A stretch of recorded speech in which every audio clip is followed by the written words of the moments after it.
Well, it's actually a great argument for pure research, because we didn't start out to do a search engine at all.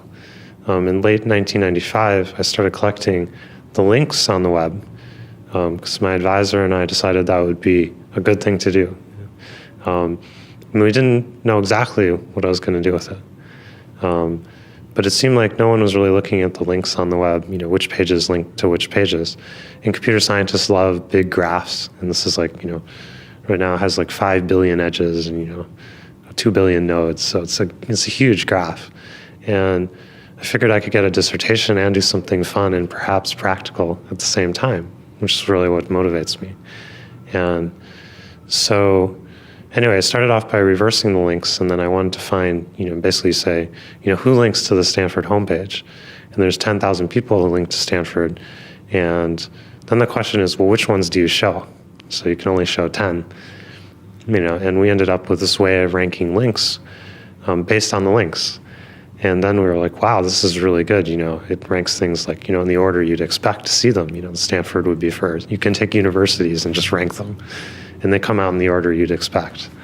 And so we thought, this is really interesting. This thing really works. We should use it for search.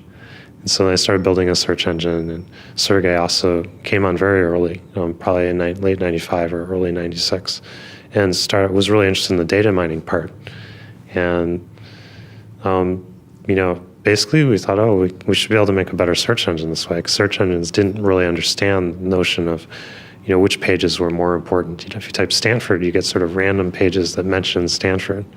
This obviously wasn't going to work. It obviously wasn't going to scale.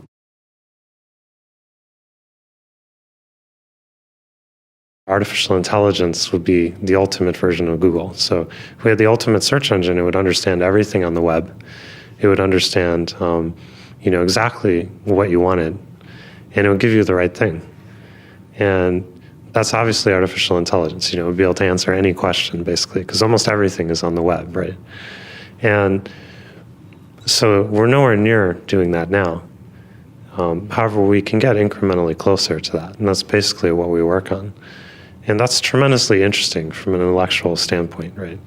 We have all this data. If you printed out our index, it would be 70 miles high now. We have all this computation. We have about 6,000 computers. So we have a lot of resources available. That we have enough disk space to store like 100 copies of the whole web. So you have a really interesting sort of confluence of a lot of different things, right? A lot of computation, a lot of data that didn't used to be available. And from an engineering scientific standpoint, building things to make use of this is a really interesting intellectual exercise. So I expect to be doing that for a while. On the other hand, I do have a lot of other interests as well. I'm really interested in transportation and sustainable energy, and sort of for fun, I invent things on the side, but I don't really have time to follow up on them. If you want to see an awesome clip of a young Sergey Brin, check it out right there next to me. I think you'll enjoy it. Continue to believe, and I'll see you there. I was really interested in computers ever since I got one when I was in elementary school. And eventually I went on to join the PhD program in computer science at Stanford.